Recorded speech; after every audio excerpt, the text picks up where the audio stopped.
in the United States, security always trumps trade, and that is something where I think we are vulnerable. What we've got to assure the Americans are that we are a reliable friend, partner, and importantly, an ally, and that we have their back. Before I let you go, Colin, when we look at the bigger picture on this, if there is a concrete, I don't want to say solution, but offer to solution on the border, is that really what's going to turn things around on this? Is that the key here? Yeah, I think the border is a piece in this, and I think that there's a number of groups now that are looking at, including groups on the American side, the Pacific Northwest Economic Region, for example. There's a border alliance that is looking, what can we do together? And our borders in the American border with Mexico is fundamentally different from the border with Canada. That's one area where Canada will go it alone. We decided that after 9/11 because, again, borders are fundamentally different. I think we can go in, and we've been fritzing around for 30 years now with various pilots and things. How can we make that border more efficient? Because there are a lot of American goods going north and people coming north, and of course lots of Canadians and goods, as you pointed out, going south.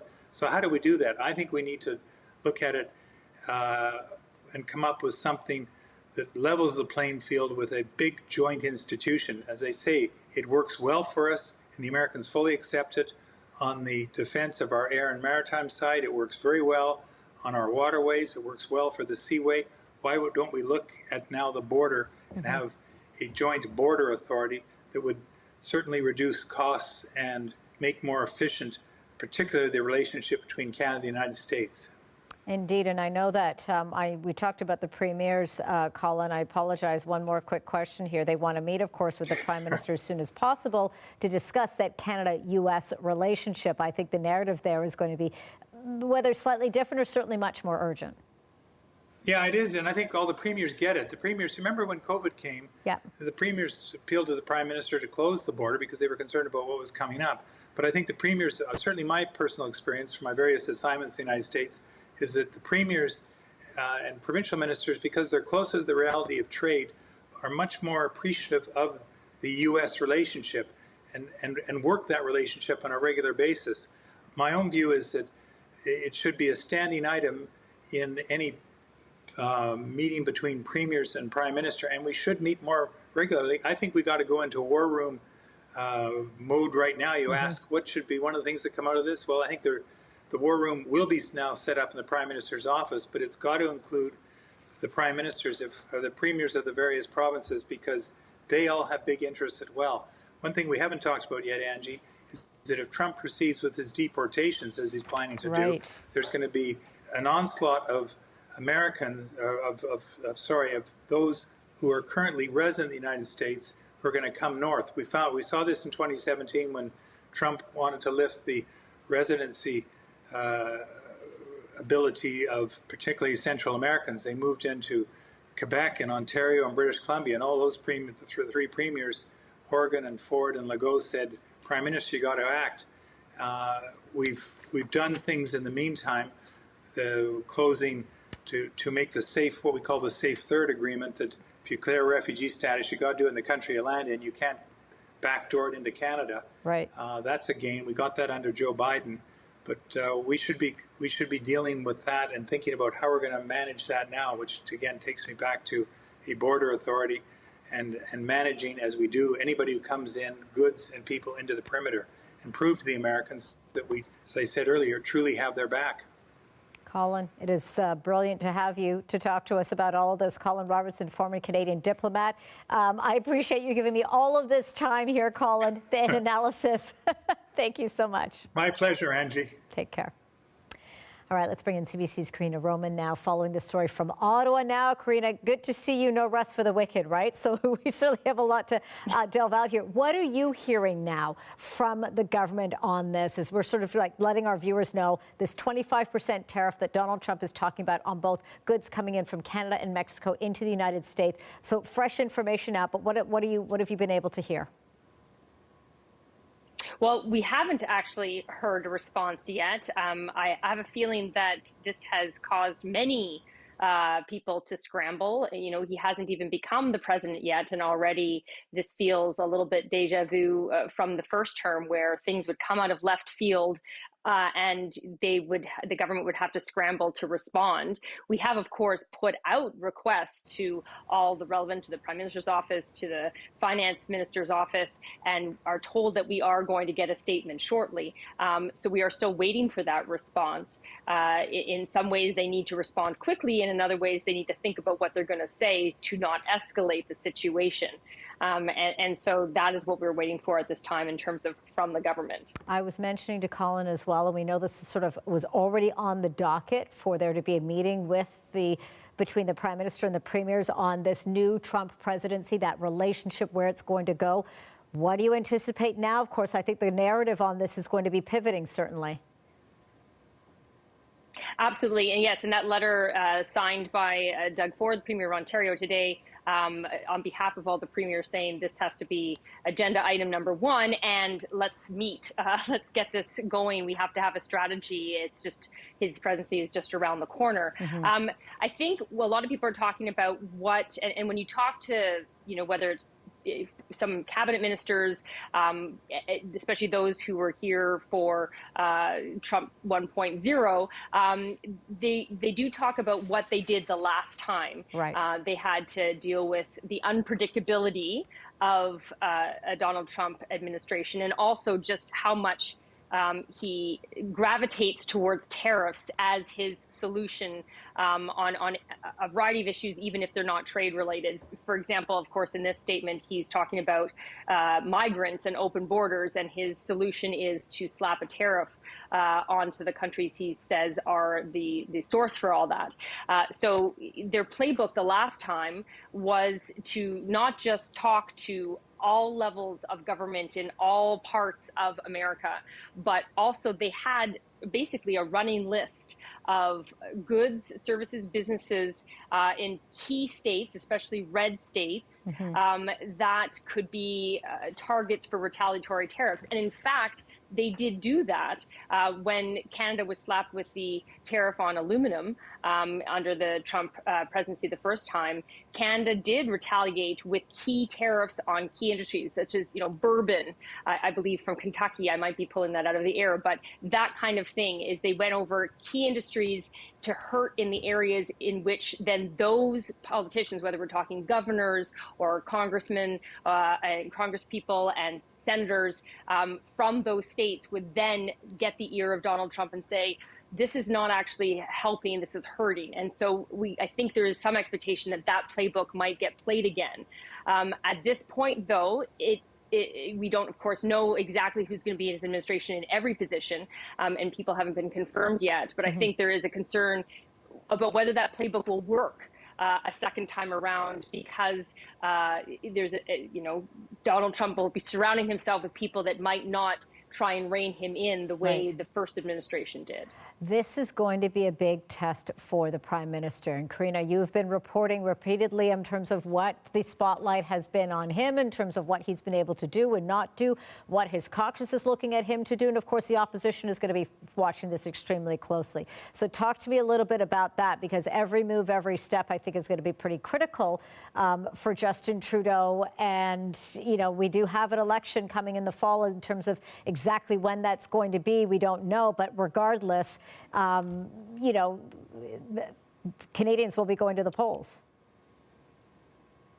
Exactly. And, when you talk to sources within the Prime Minister's office, within the government, and you ask, well, when Donald Trump won, was that a good thing for your electoral fortunes or a bad thing for your electoral fortunes? And they're of two minds when you talk to them about whether it would actually, his experience dealing with a Donald Trump administration, whether that would help or hurt. So this will be a test in terms of allowing Canadians to see, okay, if we were to actually give you a second chance, or a third, fourth chance, I get a fourth mandate, which is not what the polls indicate right now, how would you deal with a Donald Trump presidency? This is going to now be the proof in the pudding, even 2 months before we have a Donald Trump presidency. And so will that experience actually help? Or will it make no difference at all? And if you remember the first time around, though, as well, how much political capital and time and distraction and how consumed the government was, the Canadian government was at that time with having to deal with all the unpredictability and the things coming at them, 1,000 miles an hour from Donald Trump's presidency and his administration the first time. You just wonder, there's so many things that need to be done domestically that they keep talking about wanting to do, and we've got a parliament right now that is completely tied up with procedural affairs and filibusters. Right. What will now be pushed off to the side as they now have to try and deal with this Trump presidency and administration 2.0. It's going to just consume them probably once again. Yeah, and it'll be very interesting to see now, of course, any comments coming in as they're stepping into the House of Commons during question period, et cetera. But I think, as you say, the narrative on this has completely changed, and this is going to be the primary focus. Karina, it's brilliant to have you on this. Thank you so much for jumping onto it so quickly. Karina Roman for us in Ottawa. All right, let's now go to San Francisco. We're joined by journalist Ira Spitzer. Ira, appreciate you giving us your time here. So give us a sense here, this announcement coming out, how is it playing out so far in the United States? Well, I think the first question that we have to consider, of course, when seeing this post on Truth Social, Trump's social media platform, threatening these 25% tariffs on Canada and Mexico, is, of course, just how seriously to take this threat. Now, this, of course, is not being considered an idle threat from the sort of initial reports here in the U.S., but certainly what we've seen of Donald Trump's negotiating style when he was president and, having this sort of bombastic, threatening tone, especially in something like a social media post. It's really unclear, of course, whether this would actually come to pass or what repercussions this would have. Now, certainly, if there were to be these 25% tariffs, that would be a massive shakeup to the economies of Canada and Mexico, but also to the United States, and that is something that it's unclear whether Trump would be willing to risk. But of course, now the information is out there, the threat is out there, so certainly there will be a lot of analysis and discussion over the next few hours and days as to whether this is something to be taken seriously. And this is an executive order that could indeed be signed in January when Trump actually becomes president of the United States. Is there a bit of shock around the 25%? It's a very high number. Well, absolutely. 25% is would have an enormous impact on a trade between the U.S. and Canada, as well as the U.S. and Mexico. So that would not be, that's not just a couple percentage points. That's a massive shift, which would almost make it inconceivable to keep the supply chains running in the way that they are currently. So that number is indeed shocking. The explanation that Trump gave on Truth Social was simply that this is a response to what he called the open border policies of these two countries. And of course, those borders are not open, but saying that the flow of illegal migrants, as he termed them, as well as as fentanyl, the drug, that those were the reasons why he's made this pretty extreme threat of 25% tariffs. Ira, thank you so much for this. Journalist Ira Spitzer for us in San Francisco. Thanks you again for this. All right, let's bring in Perrin Beatty now. He's the former president and CEO of the Canadian Chamber of Commerce, also a former foreign minister, of Foreign Affairs, and a former Minister of National Defense. He joins us from Naples, Florida. Perrin, thank you so much for giving us your time today. Glad to be with you. Your immediate reaction here. We know that Donald Trump talked about putting America first, talked about ensuring that American jobs would be safe and it was American products in America. But now we're seeing a potential 25% on Canadian goods. Well, it's obviously of major concern to the Canadian business community and should be to the Canadian government. But we shouldn't panic. I hope the government will be measured in any response that it makes. Most importantly, we need to have a strategy. It's abundantly clear that the incoming president intends to move very aggressively on a number of different fronts very quickly. And there are things that our government should be doing. The first is that we should be avoiding doing things that make the matters worse. An example of that was the digital services tax that the Americans had warned us about, but we went ahead and did it anyway and felt there wouldn't be repercussions from that. Our politicians need to avoid chest thumping and trying to play the Trump card as to try to gain advantage in the Canadian election, which will be coming up. That could be the very worst thing to be done, and the assumption that nobody on the U.S. side of the border is listening. We need to address very seriously the issues that are of concern to the Americans. You were talking earlier about what was done last time, where there was a charm offensive, and I was part of that, going out in the Southeast, meeting particularly with Republican legislators and others to talk about the importance of the bilateral relationship. I led a mission down to Washington earlier this year on behalf of the Canadian Chamber, and the American business community were very blunt, very direct with us. They said, the charm offensive will not work unless you address some of the underlying concerns that we have, such as the digital services tax. Another one is anything related to security. You saw it during the election campaign, that before you could talk about anything else, the Americans want to deal with this question of security. We need to address this both in terms of our own borders and in terms of the contribution that we make to defense as well. Taking these sorts of measures can be helpful, and we should not wait until Inauguration Day to do it. In the past, during his last time as president, we saw a bit of a tit for tat coming back and forth here, where Donald Trump talked about taxing again on Canadian goods, and we came back with taxing on steel. Could we see some of that, a bit pushback on Canada's part to say, well, we're not going to take on, we won't let the bully us? I certainly don't think that now is the time to get into some sort of a spitting contest across the border. Mr. Trump hasn't even been inaugurated yet. He won't be until the 20th of January.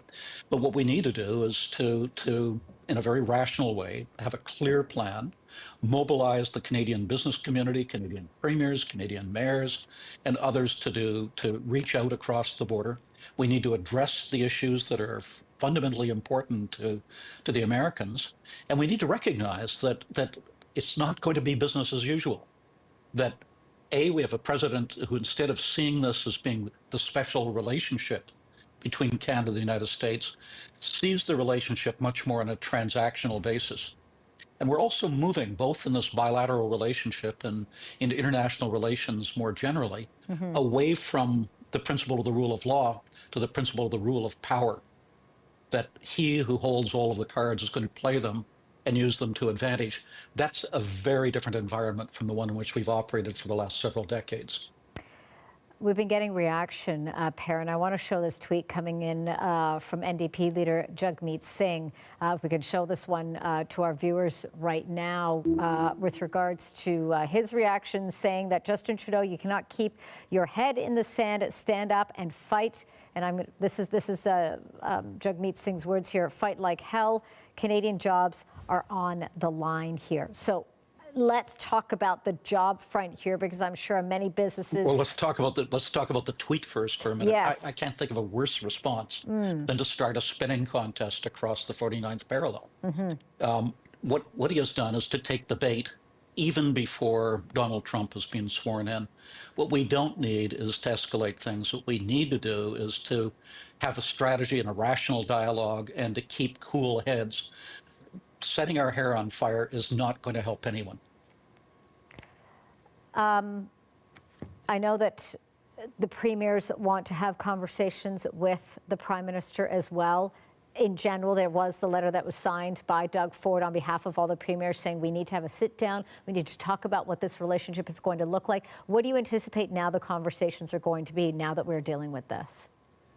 Well, I think that sort of a discussion is critical. In many ways, the premiers can be more helpful than any federal politician can be at this point. They have relationship with governors on the other side of the border. Canadian mayors have relationships with their counterparts on the other side of the border. The members of the Canadian business community have similar relationships. And what we need to be doing is reaching out, cultivating those relationships, stressing the importance of them to both the U.S. and to Canada, and having a coordinated, coherent strategy. What we don't need is ex cathedra statements from federal politicians looking to gain domestic political advantage. We've been getting some reaction, continued reaction. And speaking of Doug Ford, he has now tweeted out in response to this parent. I'm going to read this too and get your thoughts here. So Doug Ford saying this on X, a 25% tariff would be devastating to workers and jobs in both Canada and the United States. The federal government needs to take the situation at our border seriously. We need a Team Canada approach and response, and we need it now. Prime Minister Trudeau must call an urgent meeting with all premiers. So we're now hearing, of course, the alarm bells are sounding here. Concern, of course, about jobs. But, and I spoke with Colin about this as well, the border, and you've mentioned this as too, appears to be sort of one of those immediate critical factors Donald Trump is certainly listening to see what Canada's response is going to be. Absolutely. Ironically, I tweeted last night on this and said, we have to recognize that this is going to be a top priority for the new U.S. administration. And we need to demonstrate that we are taking security at our border very seriously before the inauguration, not waiting until then. And Premier Ford's tweet is very much in line with that. And we need to have a coherent, shared approach with everybody pulling on the oars in the same direction. But what we don't need is people panicking or making silly chest-beating statements that simply inflame the situation. What do you think this is going to do to Canadian trade, to businesses, when we were talking about the supply chain? Well, I think the important thing is that we need to ensure that this doesn't happen. We shouldn't take it as a given that this is going to happen. The president-elect has signaled that barring something happening, that he's prepared to act very quickly on this. We should take that very seriously, but we should be addressing now, between now and January 20th, the genuine concerns. And we should be doing it not simply to appease the Americans, but to satisfy ourselves that our own borders are secure, and that we are doing what we can to ensure that this most important trading relationship in the world is maintained to the benefit of both countries. What about the diplomacy side? Donald Trump has been categorized as now someone who is not good on the diplomacy side. But as you say here, not that we have to tread carefully, but we have to tread smart. So your take here on the diplomacy side of things? Well, I think the important thing, we have, in terms of diplomacy, we have a top-notch team in Washington and at the consulates across the country, across the U.S., but they can't do it alone. And what they need is for Team Canada literally to be mobilized, not simply for cabinet ministers or the prime minister to go and make speeches or have meetings in the U.S., but literally a mobilization in Canada of people reaching out and talking about the importance of this relationship. But before any of that can be successful, we have to demonstrate to the Americans for whom security is the #1 issue that we take it just as seriously as they do. Unless we can, that's the key to unlocking any other discussion. Yeah. For us, the key issue is the trading relationship, the bilateral commercial relationship. For them, it's security. You will not get to the discussion about trade unless you can unlock the security issue first. And Donald Trump has certainly made that very, very clear, especially talking about the borders and what it means. Of course, focusing on the U.S., but as you point out, Canada's got to focus on what it's going to mean here in Canada, especially when he talks about his massive migration. Perrin, excuse me, it is great to have you and get your analysis on this. Really appreciate this. Perrin Beatty speaking to us. My pleasure. You're welcome. All right, if you're just joining us here on Canada Tonight, I'm Angie Seth. Travis is away. And a reminder of the breaking news that we've been following all last hour. U.S. President-elect Donald Trump saying he will sign an executive order imposing a 25% tariff on all products going into the United States from Canada and Mexico. Trump says it will be one of the first of many executive orders. Trump says the tariffs would remain in place until the two countries clamp down on drugs, particularly fentanyl, and migrants crossing the border illegally. Let's bring back CBC's Karina Roman now. She's getting the pulse of where things are at in Ottawa. Karina, good to have you back. We've heard from Jagmeet Singh on this, a direct and very curt tweet that he's put out on X. Doug Ford as well has now responded. Yes, so let me tell you again what they've said. We are still waiting for a response from the federal government. I've obviously, as many of my colleagues have been in touch with the finance minister's office in particular, we're told a statement is coming. So we're still waiting for that. Doug Ford saying a 25% tariff would be devastating to workers and jobs in both Canada and the US. The federal government needs to take the situation at our border seriously. And that, of course, is in reference to the fact that Donald Trump is linking the border security and migration with this threat of a tariff.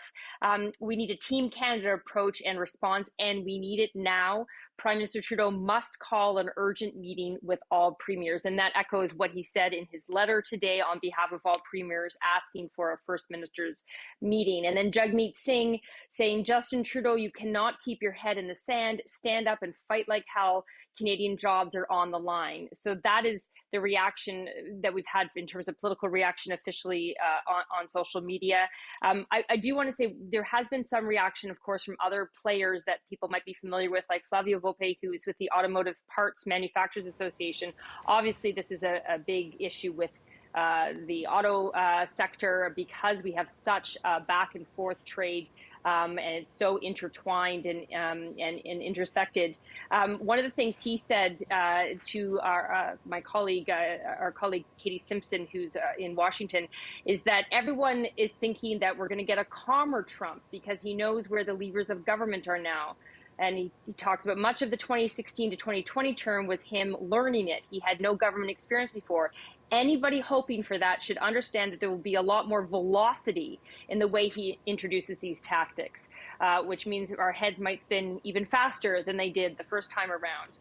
And former Climate Change and Environment Minister Catherine McKenna has also put on social media and is in our colleague Alex Panetta's story, talking about the first time they had to deal with Donald Trump's administration, the first time around, is the amount of time and energy our government had to spend on Trump last time was bonkers. Mm-hmm. So people are definitely having a sense of deja vu here, but wondering if it could just be even faster and more unpredictable than it was even the first time around. I also want to point out, and I'm sure you're keeping your pulse in terms of hearing what we're hearing from, the opposition leader, Pierre Poilievre. I haven't seen anything directly from him on X yet, but we do know that he has been pretty outspoken when dealing with a Trump presidency, talking about tariffs and playing, vowing to fight fire with fire in response to Donald Trump's economic protectionism and policies.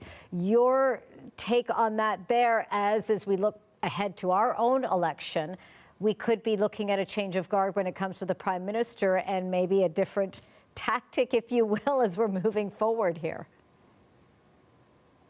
Well, he can say that. It's easy to say that when you're in opposition. Sure. A little bit different when the stakes are high because you're actually the prime minister. So if he were to become prime minister and deal with a Donald Trump administration, it'll be interesting to see how closely what he's saying now is actually what transpires if he were to become the prime minister. I would also want to say that I wouldn't say that the current government, certainly when they dealt with Trump the first time, didn't sort of fight fire with fire either. And right. This is something we talked about earlier, is their playbook the last time was, okay, you want to put these tariffs on us, even though, it's going to hurt America as well, and certainly make things more costly for American consumers. Well, we're going to fight fire with fire. They didn't use maybe that language, but they had a list of businesses and industries that are very vulnerable in terms of the U.S. economy, mm-hmm. and put tariffs, retaliatory tariffs on those items and those exports into Canada, and that certainly got the attention of the politicians, red or blue, but a lot of these were targeted at red states, to then, lobby Donald Trump to say, hey, maybe Canada's not who you should be targeting with your aluminum tariffs and steel tariffs at the time. Mm-hmm. And that did work. Eventually, those tariffs were lifted. So, I don't think that this government was lax or sat back and just let it happen. Right. But you can tell certainly from the premiers that they feel like, okay, you say you've got a plan. Let's see that plan and let's be part of that plan, because they've been talking about it, and perhaps they don't want to reveal their playbook to the whole world, and certainly not to the United States and a Trump administration. But the premiers feel like they obviously are more in the dark than they'd like to be, and they want to have an active role in fighting fire with fire, if we're going to use that metaphor. Indeed, and sort of be able to protect sort of what's happening within their own provinces. Before I let you go, what are you watching for now? I mean, clearly you're keeping a close eye to see any further response here, but tomorrow will be a very interesting day indeed. Absolutely. This is going to consume not just the news cycles tomorrow, but the attention of the federal government, who want to show that they're on top of this and push back. But, just like it consumed them the first time, as Catherine McKenna said, the amount of time they spent on this, it will do that a second time. It seems to be starting a bit earlier than the first time around. So that's the issue as well. I'm also just looking, and I think a lot of people will be looking for how careful their language is. You can say things to Donald Trump, whether it's written or in a news conference or whatever, that you think is completely innocuous or you think is safe, and it triggers something that gets a reaction that they don't predict, because he is quite unpredictable. That's sort of his MO. So I think I'm going to look at what kind of language they come out of, and it probably will be along the lines of explaining the case about why this is not the way that he should go forward. Right. And that will be their statement for the public and for the general consumption. And then for sure you can expect them to be working the back channels with their existing relationships and creating new relationships with, Congress people, governors, state legislatures, all of that, to really try and have that sort of team candor approach that they've talked about to try and sway him in the other direction. Karina, thank you so much for this.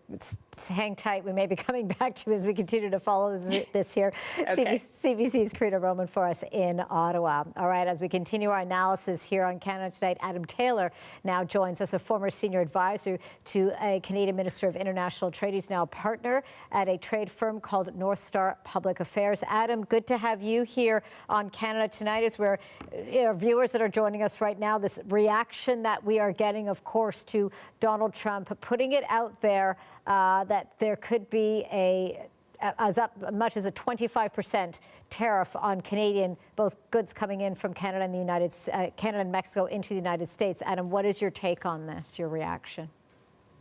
Well, we're almost in phase 2 of the Trump trade policy making machine. It's first the tweet, then the scramble, and then the deal. And I think that's what we're now in. We're in the scramble. What do we make of this? How's it gonna work? Is it for real? Ultimately, I think a 25% tariff on Canadian goods is essentially making American goods 25% more expensive. When you look at the highly integrated nature of the North American economy, particularly the Canada-U.S. economies, we trade intermediary goods back and forth every day. So if we are essentially making Canadian imports to the United States more expensive, we're going to make American exports to the rest of the world more expensive. So this is, we're in a bit of a scramble phase. It's unclear whether this applies to finished goods or that massive amount of intermediary goods or manufacturing inputs, whatever you want to call them, that we often trade. The car is a very good example of, you have parts going back and forth across borders up to 15 times before you see a car. So these are some of the details we have to work out, but right now we're sort of in the scramble phase and trying to figure out what this exactly means. Yeah, and as you're looking at trying to sort of navigate through all of that, and we're looking, I guess, in many ways, bigger picture, but also smaller picture as well. How are you anticipating, as you're sort of following now, businesses will be trying to decipher what this will mean for them down the road? We talk about the inauguration isn't until January 20th, but that really isn't that far away. Yeah, I think we now have enough runway, and this is the other thing, is there's always the tweet, the scramble, and then the deal. And so we have a lot of time to figure out, well, what exactly about the Canadian border is so troubling. Obviously, we know we can do better screening and have better security and take some of these issues a little more seriously. And I think now we're going to have to put that sort of work into overdrive.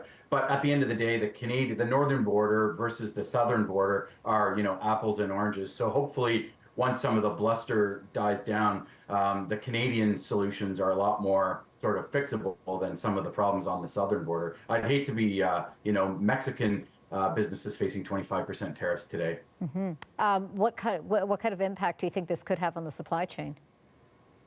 Well, that's the difficult part is we are so highly integrated across these sectors, autos, tons of manufacturing subsectors, food manufacturing, all sorts of sectors that are trading in these goods. So as soon as you make part of the supply chain more expensive, you're making the rest of the supply chain more expensive. So hopefully cooler heads will prevail. Border states know this very, very well. And so hopefully, and many administration officials know this very well. I think the first NAFTA modernization talks showed just how vital and highly integrated our economies are. And so hopefully, I think when some of the bluster dies down, we'll see that, Canada has a lot of ways to fix this before, we see 25% tariffs across the board. But what if, right now we're in the thick of the emotion of it all. What if at this point we don't see cooler heads right away and it's more of a, we're perhaps maybe seeing some knee-jerk reactions here. What then here? What is the concern? Well, obviously we're going to have to look at specifically what on the border they want fixed from the northern side. So we have inevitably we have some work to do on resolving some of those issues, and some of those are legitimate issues that we should be resolving anyway. So there's that piece, and we'll have to now look closely at that piece. I think ultimately, if 25% tariffs go onto Canadian goods, then how does the Trump administration tell its own voters that, hey, you're concerned about affordability, so we just made a bunch of things that you buy from Canada 25% more expensive? So I think we'll have to see some of these things. Of course, we also have the ability to retaliate. We did that last time. We retaliated on steel and aluminum, and someone mentioned bourbon earlier. These are all things that we put tariffs on in response to the tariffs that went on to Canadian goods. And then we went to the negotiating table and negotiated it all, and and all the tariffs fell back to zero. So we have a few good cards to play ourselves. Are you surprised by the 25% though, that he's decided to go that high? He did threaten that there would be tariffs on goods coming in from Canada and the United States. We didn't know what the number was like, but are you surprised that it's as high as 25%? I am, especially because it was the Trump administration that renegotiated NAFTA just a few short years ago, and that it was a great deal then. And now we need 25% tariffs that will be highly disruptive for both sides of the border. But what struck me as interesting is that Canada gets 25% and China only gets 10%. And that seems bizarre given the massive trade deficit the United States has with China. And our trade is, it sometimes tilts in their favor, sometimes in ours, which is a relatively balanced relationship. So that number did surprise me in that, especially when you look at the China number. And when we talk about the relationship, Adam, before I let you go here, that relationship between Canada and the United States, long-standing, has been going on forever here. Of course, number of years. Big trading relationship between the two countries here. Is there a concern of what this could pivot to, even though there will be those negotiations, there will be that back and forth, and eventually some kind of agreement will come to, but is there a concern that this is going to put a crack in the mold? Well, I think we should probably, get over ourselves that we no longer have this special relationship with the United States. To American policymakers, the Trump administration, the Biden administration, whoever it is, it's America first, and that's the trade doctrine in that country now. And so we have to earn our role in that bilateral relationship once again. And I think we have a lot of the facts on our side, but this so-called special relationship, I think we should figure out fairly quickly that it's not so special any longer. Adam, good to have you on this. Adam Taylor is a former senior advisor to a Canadian Minister of International Trade. Thank you again for this, Adam. You're welcome. All right, joining in on the conversation now, Jeff Mason, the White House correspondent for Reuters, joins us from Washington. Thanks a lot for giving us your time, Jeff. So your sense here, we're getting, reaction certainly from this side of the border, but what are you hearing from where you are? Well, it's certainly the first kind of clarity, or first bit of clarity from President-elect Trump about where he wants to start with tariffs. And it's interesting that he's starting with two important allies in addition to China, which is seen as more of a rival. He also is laying out his explanation or his reasoning for that in terms of fentanyl, in terms of immigration. So tying the imposition of tariffs to some other policy goals that he's wanting to achieve. I'd be curious to hear more about what your reaction is there, but I think it's going to start off the relationship with the two closest neighbors to the United States in a way that is unusual for the start of the new presidency. Are you surprised, though? I mean, it kind of started off somewhat similar the last time around, and of course, then there was the renegotiation of the NAFTA agreement, now renamed here, and that took a great deal of time here. That is going to come under review in 2026. But is it somewhat surprising, as some would say, well, this is in many ways how Donald Trump operates? Yeah, I mean, I think when you analyze it, I think that's probably right. It is how he operates, and he also announces things like tariffs via social media, as he did in this case, without it being a chance where people can ask a whole lot of questions and get additional clarity. One of the questions or bits of clarity that I would be interested in as a reporter is how much leeway he has to do that via executive order, and how that will fit in with the trade agreements that the United States and Canada already have. To what extent that would be a violation of that, and to what extent he can do what he's threatening. So those are questions that I'm sure we'll be asking in the coming days. Could it fracture somewhat the relationship, do you think? It's not my job as a reporter to give an opinion, but I think that you can analyze it and look at this as not something that certainly that Canada is looking for as this at the start of a relationship with the new former and now future president.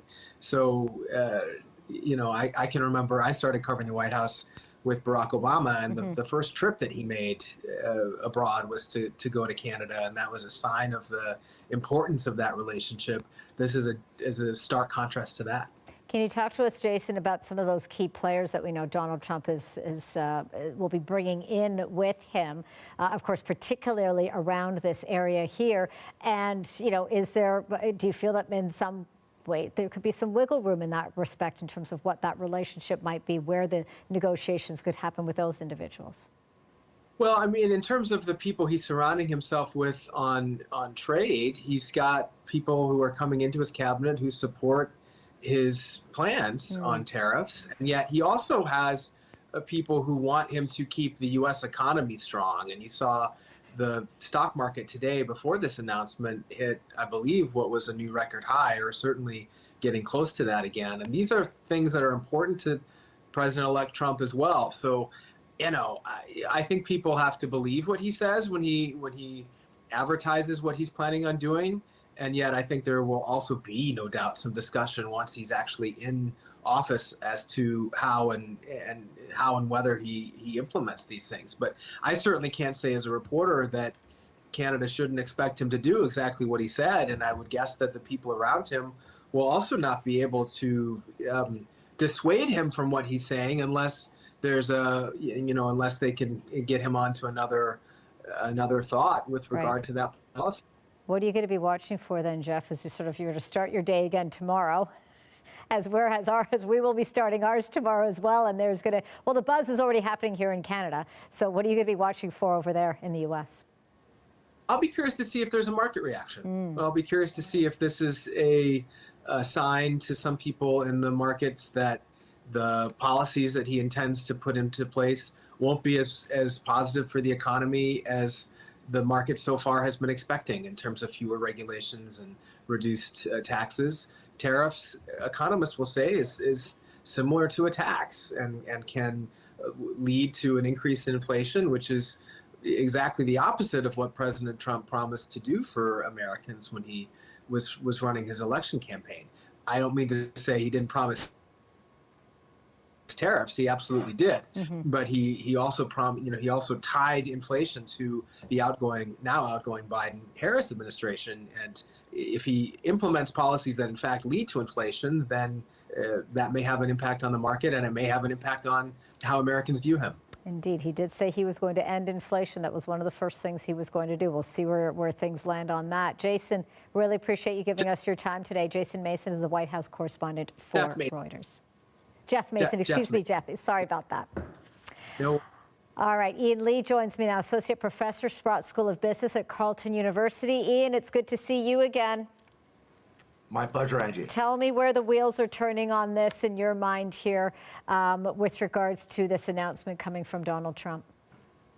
Well, beyond the fact that it looks like the Immigration Minister of Canada, Mark Miller, is now going to be reporting to President-elect Trump, setting that aside, the consequences are going to be devastating for Canada. The U.S. is our largest trading partner. Roughly 67–70% of the totality of our trade is with the United States. 2/3 of our GDP is dependent on trade. I looked up the chief economist of Global Affairs Canada and StatsCan data, and they say that it estimates that just under 2 million jobs in Canada are dependent on exports to the United States. That's direct and indirect jobs. I mean, this is catastrophic. I mean, let's be very clear. There's no way of sugarcoating this. This is just completely bad news. There's no redeeming good news here for Canada. And we're certainly getting a lot of reaction coming from many people. We've heard from Jagmeet Singh, the Quebec Premier Francois Legault, putting this out on X, saying this promise by President-elect Donald Trump poses an enormous risk to the Quebec and Canadian economies. We must do everything possible, Yes. to avoid 25% tariffs on all products exported to the United States. Border integrity must be the priority of the federal government. Offer the full cooperation of the Quebec government to Prime Minister Trudeau.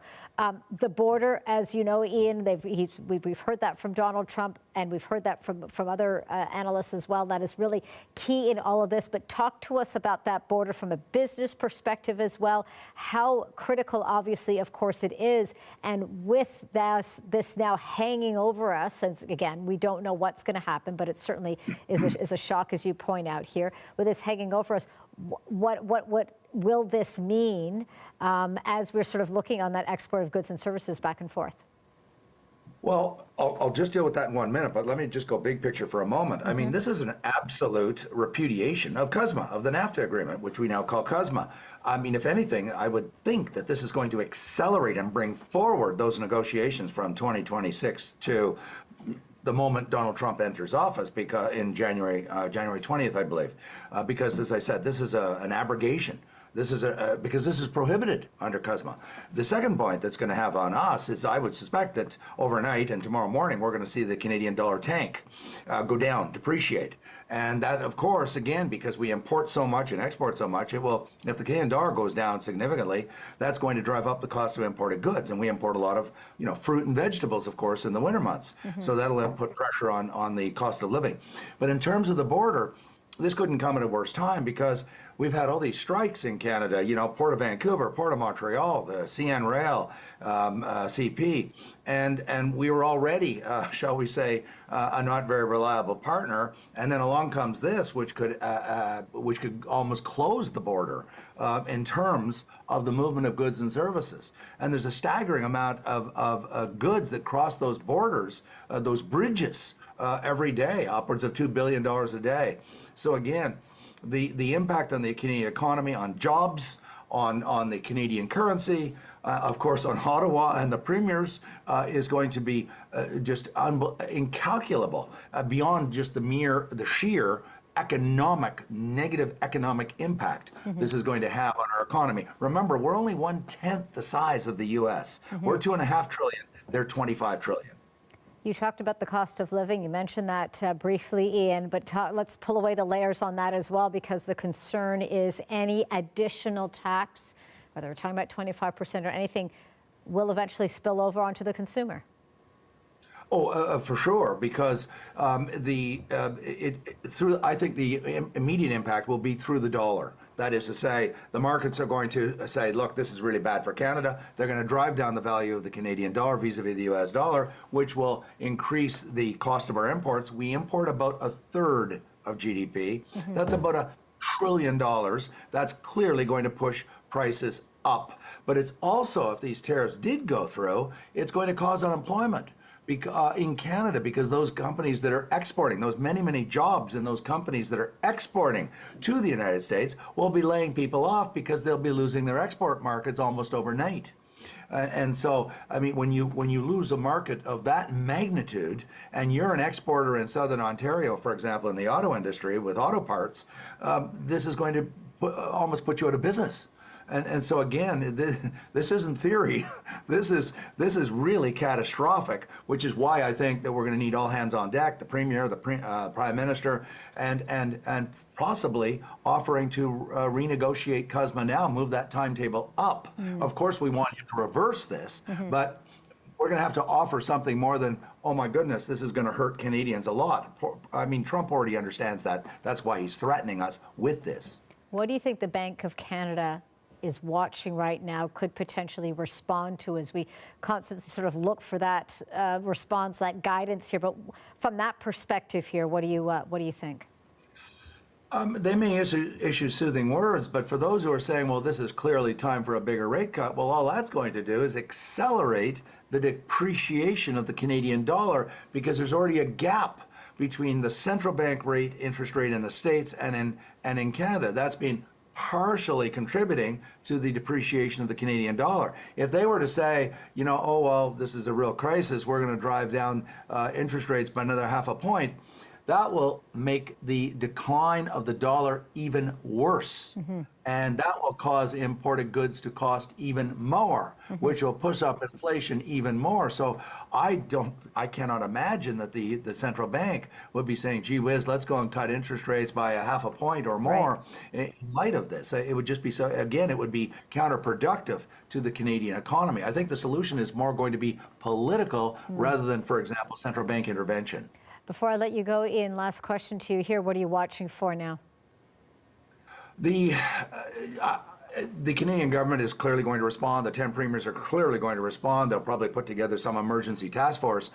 The question is, what is Trump demanding concretely? What is he demanding of us that we can potentially offer to have him rescind this commitment for the staggering increase in the tariffs? He said it in very general terms. I mean, illegal immigration and illegal drugs, that's a very generic generalization. I mean, what specifically, concretely, does he want Canada to promise or commit to for him to cancel his promise to raise tariffs? So that's what I'll be watching for tomorrow morning. Ian, good to have you on this. Thank you so much. Ian Lee, an associate professor, Sprott School of Business at Carleton University. Thanks again, Ian. Thanks very much, Angie. Thank you. You're welcome. All right, and if you're just joining us here on Canada Tonight, a reminder of the breaking news that we're following for you. U.S. President-elect Donald Trump saying he'll impose a 25% tariff on all products going into the United States from Canada and Mexico. Trump says it will be one of the first of many executive orders. He also says that tariffs would remain in place until the two countries, Canada and Mexico, clamp down on drugs, particularly fentanyl, and migrants crossing the border illegally. I want to bring back now CBC's Karina Roman. She's been really keeping a close eye on the angle of this coming from Ottawa. Karina, what's the latest you have? So we are expecting a statement from Public Safety Minister Dominic LeBlanc shortly, perhaps within the next 15-20 minutes. So keeping an eye out for that. But we've also, of course, been talking to government sources. And according to a senior government source, we do know, and this is not surprising, that the Prime Minister has been briefed that the Canada-U.S. Cabinet Committee was meeting.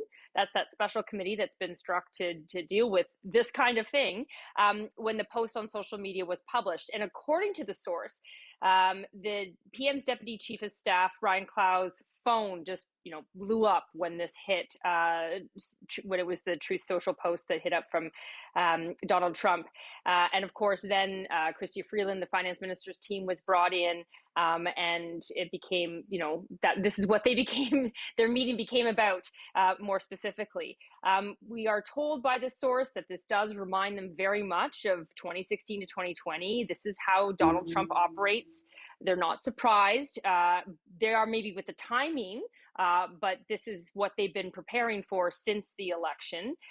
Obviously, and we'll probably hear further when we actually get the statement from the government, Canada disagrees with what has been put forward, and they plan to speak to the strength of the Canada-U.S. trade, relationship, the damage a tariff would do, particularly on energy, which the U.S. needs from us. This would, of course, drive up prices for Americans on that. And they also plan to point out that the number of migrants crossing from Canada is a fraction compared to Mexico. And to put us in the same category is, quote, just wrong. As I said, they weren't expecting this today, but they were kind of preparing for this kind of thing. Right.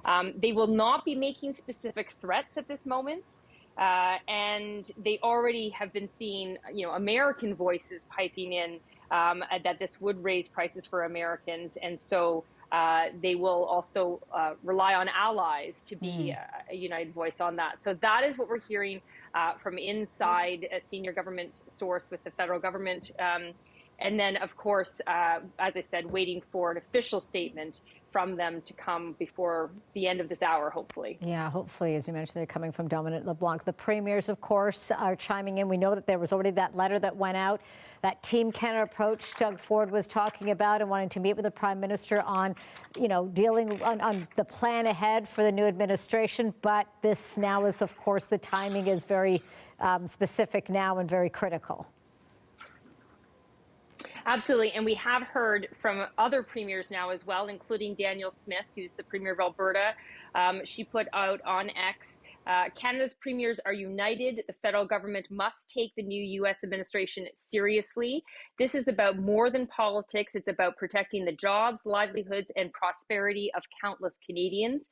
And then she goes on to say the success of our trade relationship with the U.S.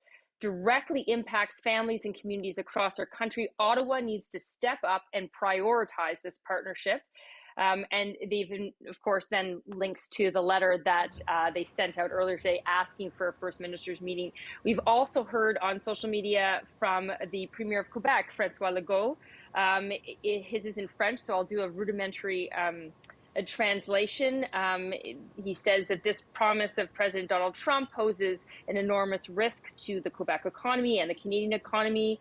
They must do what they need to do to avoid this 25% tariffs on products exported to the U.S. The integrity of the borders must be prioritized because that is one of the complaints in this post from Donald Trump, in which he has promised this tariff because of that. And Francois Legault offering his full collaboration of the government of Quebec with the Prime Minister. Again, this whole Team Canada approach that they want to take. So that's the latest from premiers. Of course, you did mention Doug Ford. He has also put out a statement on X talking about how the federal government needs to take the situation at the border seriously, and they need this Team Canada response now, want an urgent meeting with the premiers. So we are definitely hearing provincial reaction, and we, as I've mentioned earlier, hope to hear official federal reaction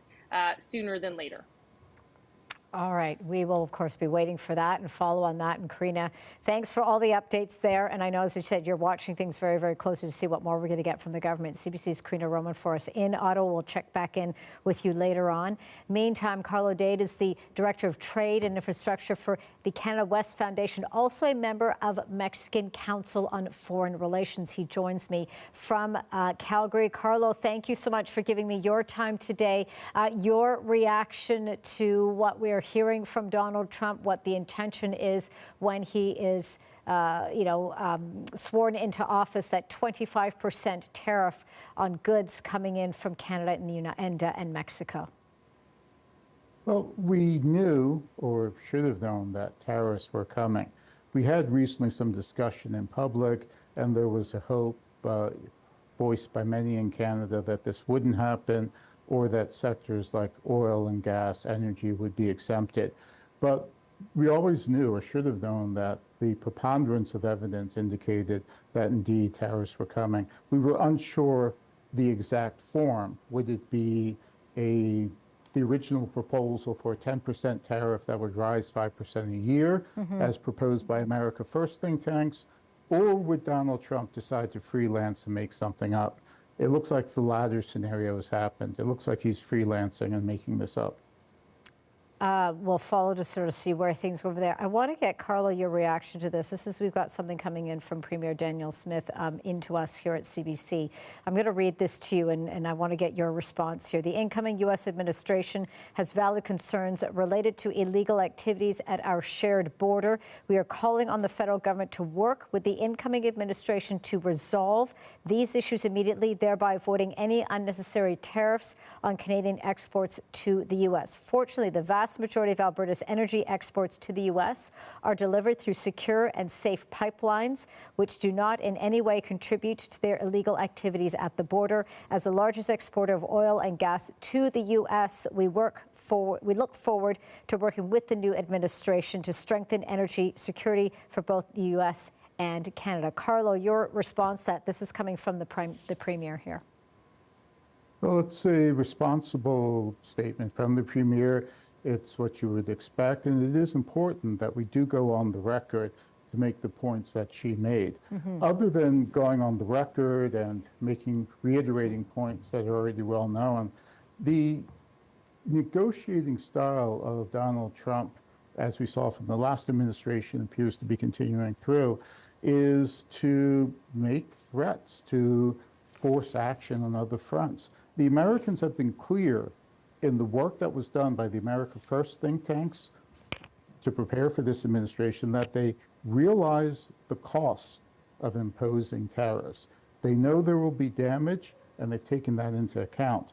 So I think those sorts of appeals to the Americans on the economic front may not prove as effective as we think. How important do you think the language is going to be in terms of how we handle things and how we respond to this? As we know, of course, that is happening very, very quickly right now, is that those preparations and that analysis and these meetings are taking place. But the language, we've talked a bit about that with other guests as well, that the language around this is also quite critical. It is, but again, it's negotiating strategy. It's Trump.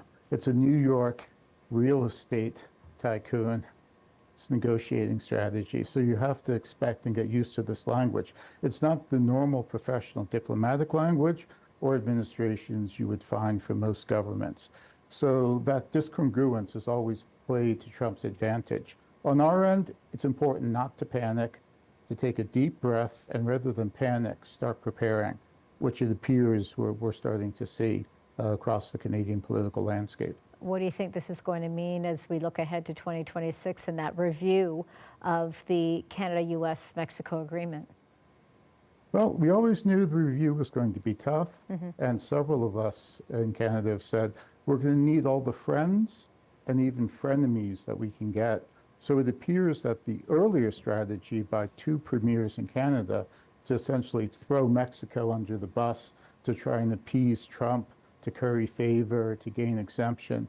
Well, we've just seen how that strategy worked. So going back to basics, we're going to need friends, and that means continuing to reach out in the States, but also looking to international allies and our third party at the table, who now may be more important than we realized.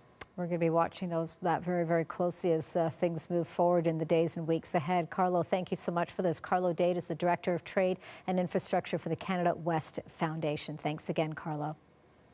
My pleasure. All right, I want to bring back Steve Futterman. He's been following this story for us from Los Angeles. Steve, good to have you back now. So We've seen sort of, a lot of those threats in the past from Donald Trump now. Should we, and we're hearing from a number of our guests, the planning of this has already been in the works, but how seriously should we be taking this now from both the Canadian and Mexico perspective as well? Yeah, well, never underestimate Donald Trump. You do that at your peril. So you have to take these comments seriously. I will point out there are 56 days between now and Inauguration Day on January 20th. A lot can happen between now and then through back channels, through private discussions. But Donald Trump seems to be going his old way, which is to sort of surprise. He likes dramatic moves. He likes to put people on the defensive, and certainly he has done that tonight with this announcement. It's very interesting because this past weekend, Scott Bessent was named his nominee to be Treasury Secretary, and most people thought, well, that was a good sign. Even Bloomberg today had a story about how Bessent's appointment has eased concerns on Wall Street about wild tariff announcements by Donald Trump. Bessent had said in the past that he liked the idea of gradual implementation of tariffs. Well, a 25% immediate tariff on day one, that's no gradual implementation. That's a in-your-face implementation. Also, I think it's going to be interesting to see if there are other things that have annoyed Donald Trump in recent days. Sometimes he gets very upset over things, or comments made by certain people that sort of ticked him off. And is this his response? Hard to say whether it is or it is not, but it's certainly something based on what his behaviors have been in the past, something to actually look at. We know that this was something that he did talk about during his election campaign, talking about the securing of the border, but also talked about tariffs. That actually became, he even mentioned it was a word that he quite enjoyed, loved, and said it was all about protecting America and protecting American jobs here. So, of course, there's the shock of 25%, but could he even push back with more, do you think? Never predict Donald Trump. I think it's going to be very interesting initially to see the market's reaction. I mean, even during the campaign when Trump kept talking about tariffs, tariffs, tariffs, the Wall Street Journal, one of his supporters generally, said tariffs are not the answer. They will only bring about inflation. And they were very serious about this. I mean, inflation was one of the big issues during the presidential campaign. The 3% inflation, the 3 to 4% inflation that the U.S. is at right now did not go over well with millions of Americans. It helped get Trump elected. Now he's doing something that traditional economists say will only cause more inflation. So I think it's going to be interesting to see first the Asian markets, then the Western European markets, then finally here in North America, how the markets will react. And remember also, some of these tariffs end up hurting particular companies. We've seen that with the Chinese tariffs. Certain companies, certain industries are really hurt by some of these tariffs. Will he get pushback from people who've supported him in the past who say, hey, this is not going to help my particular industry? So there are complicated times ahead.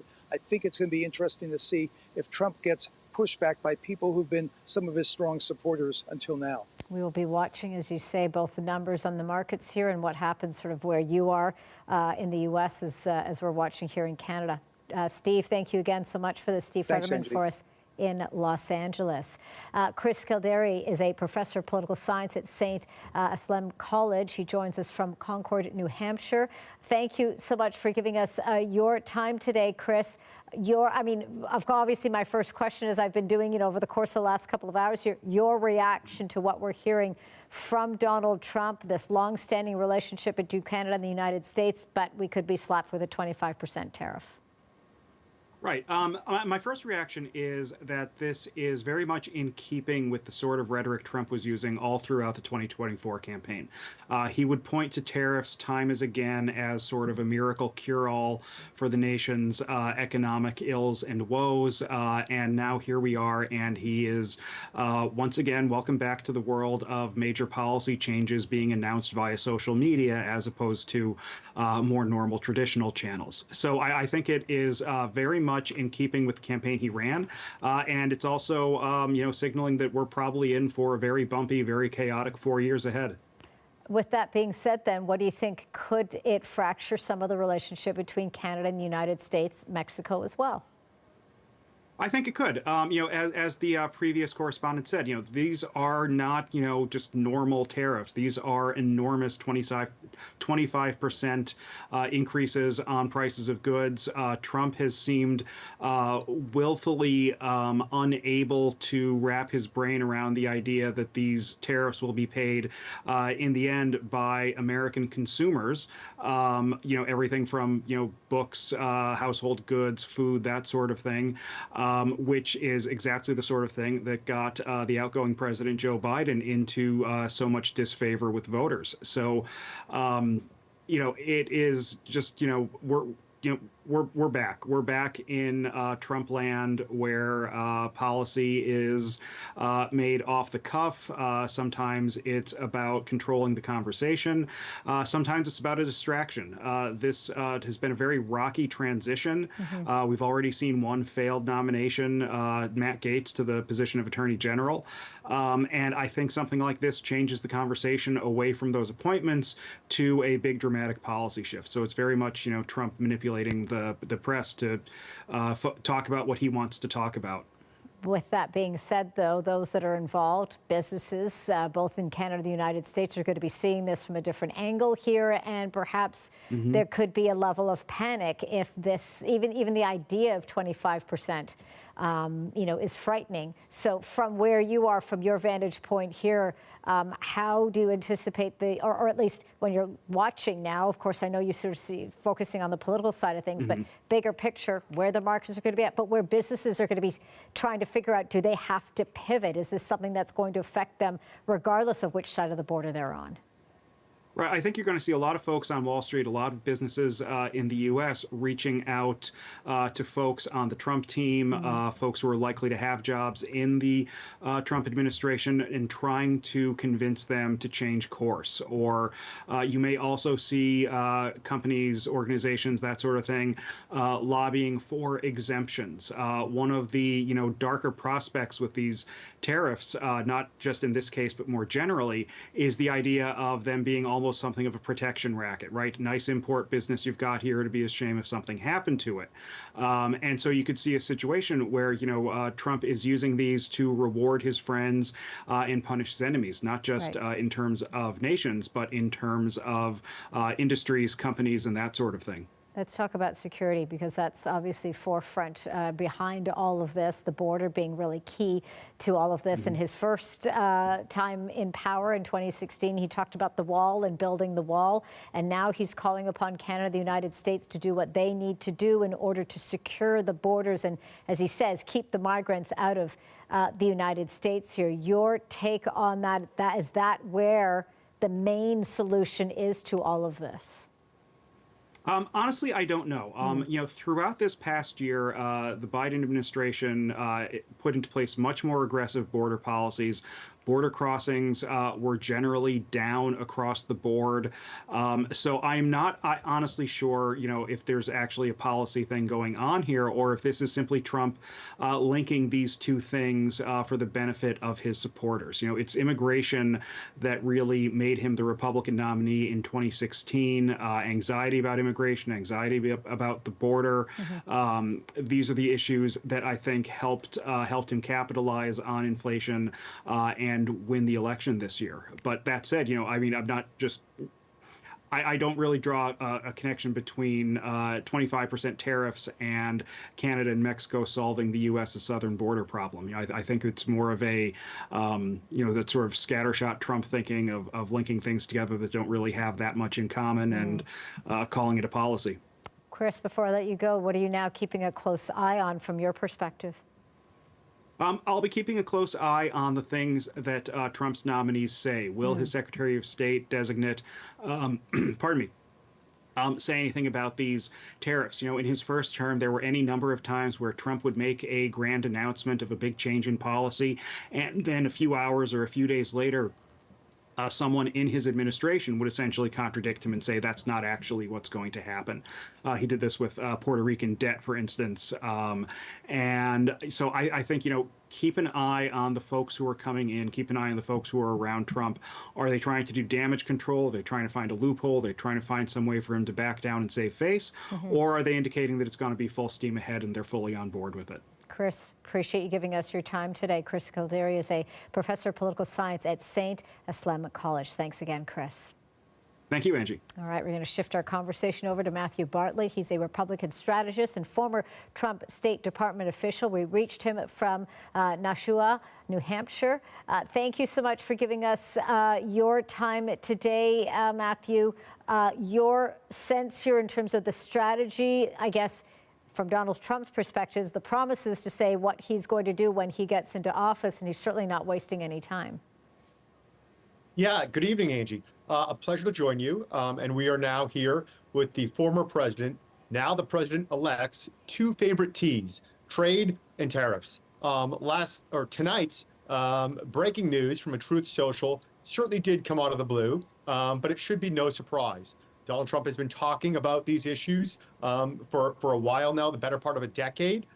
Let's also recognize that one of his signature pieces was the USMCA trade agreement that he renegotiated NAFTA. So he is now looking to reignite some of the talk around this, potentially making some threats around tariffs. And we are yet to see, if that turns into a formal policy proposal. We've got a clip from Donald Trump. I believe this was during the campaign where he was talking about tariffs, Matthew. Well, we're just going to play that here. But we don't want drugs coming across our border or any border. And whether it's Mexico or Canada or wherever, because they're starting now in Canada, they're starting to go up north.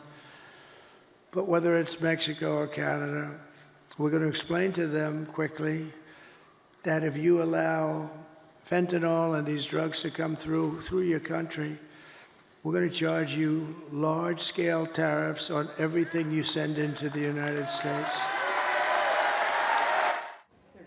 So that was him on November 5th, and I'm sure you recall that speech that he made there at the rally. How will could this negatively affect businesses in the United States, Matthew? Yeah, Angie, a few things. I'm here in my home state of New Hampshire. So our neighbor is Canada. We do a lot of trade with Canada. So that is a critical component of both our economies. Yet also recognize that border crossings, illegal border crossings from Canada have been at record levels, though certainly nowhere near what the southern border is. We are also here in New Hampshire in the midst of an epidemic, a fentanyl, heroin epidemic, where you're seeing China manufacture and get through over the southern border. So there are some real issues at play that Donald Trump is talking to and that voters resonate with. Beyond that, like you said, some of his prescriptions for solving this, including this 25% tariff proposal, may not be the right answer. They are highly, highly inflationary. Let's remember that. One of the biggest issues here is housing. Housing, lumber, cement, much of this comes from our good neighbors in the North Canada. So trying to solve this with tariffs may not be the best way. Taking a further step back, this is a classic Donald Trump move, to propose one thing and to be happy by settling on something else, whether it is a different enforcement of trade, whether it is having different governments pay attention to the critical issues that he wants. Let's also remember that this tweet certainly made news, breaking news with markets around the globe. But J.D. Vance just put out a tweet saying, if our neighbors do not comply, then there will be some sort of pain at paying. So it's seeing the vice president almost walk back some of this in real time, recognizing that business and governments are keenly tuned into this issue, and that is not yet solved or settled, rather. Many phone calls will be going into Mar-a-Lago right now, I assure you. Many questions from senators will be posed around these issues from a national security, from a foreign policy, from an economic standpoint, as Trump's new nominees are looking to be confirmed by the Senate. So this is, again, kicking up a lot of dust, yet we do not know what the real-world implications may be come January. Yeah, indeed, once things settle. And as you point out, how much of that pushback do you think you could see from the Republicans on Donald Trump on this, to say maybe you need to dial this back because this is not the direction we need to be going here?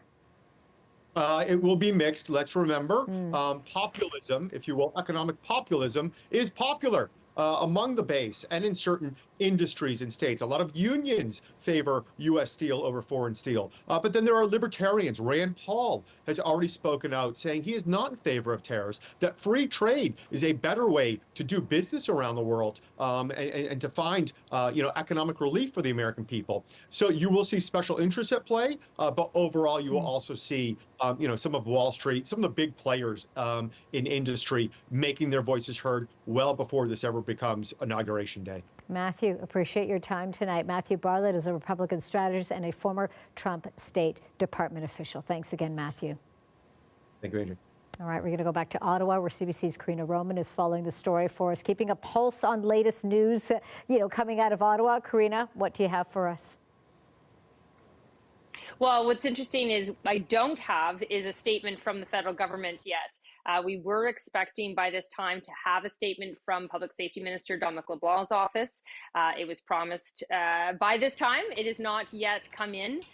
So I don't know whether that's reflective of just, slow response or whether they're really taking their time in how they're going to word that response. But we do have information from a senior government source who, can give us a little sense of sort of what was happening behind the scenes when this Donald Trump posting went out and viral very quickly.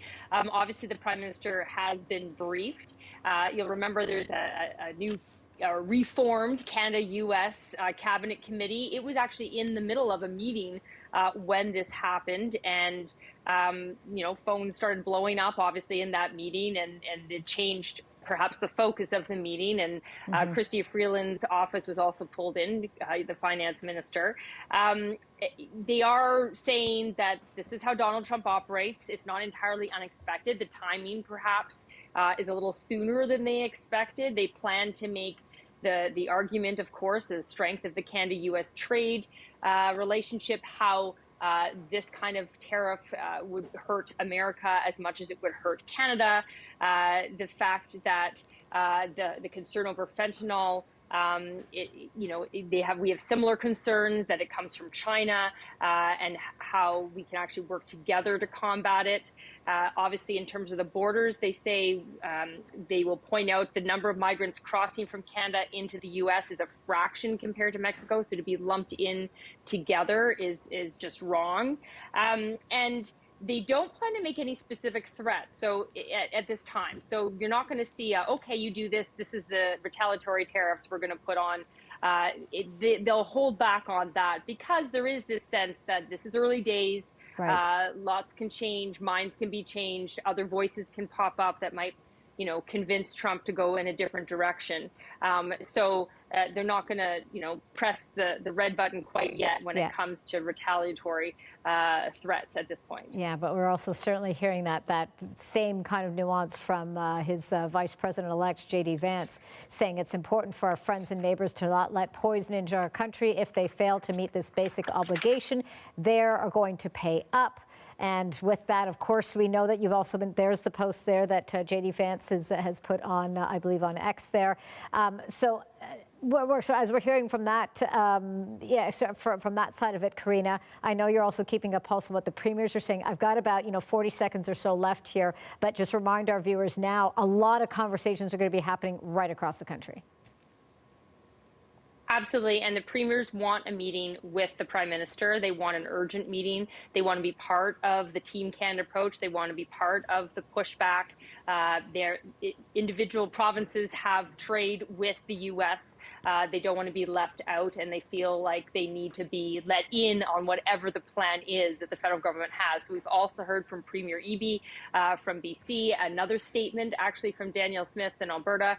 Lots of recognition from the premiers as well that there are valid concerns about the border. There are valid concerns about fentanyl. But of course, most would argue that the tariff solution or reaction, which Donald Trump likes to rely on, is not the way to go to solve those problems. All right. I know you're going to continue to follow this, and we'll be regrouping tomorrow as well. Karina, thank you for this. At CBC's Karina Roman for us in Ottawa. So just to sort of recap from what we've been following here over the last couple of hours here on Canada Tonight, this information coming from Donald Trump, something that he's talked about during the campaign, this promise of hefty tariffs on Canada as well as Mexico for goods that are coming into the United States from those two countries if they're not solving the issue with regards to the border, with regards to migrants coming into the United States, as well as the drug problem. We're now being told by Donald Trump over social media that will amount to a 25% tariff on goods in this country here, which is going to have massive ramifications as well. We know that a lot is going on in Ottawa, as we heard from Karina there, as well as right across the country. All right. Thank you so much for watching us here on Canada Tonight. I'm Angie Seth. The National is coming up next, of course, with more reaction to this breaking news. Donald Trump promising a 25% tariff on Canada when he takes office. This is CBC News Network.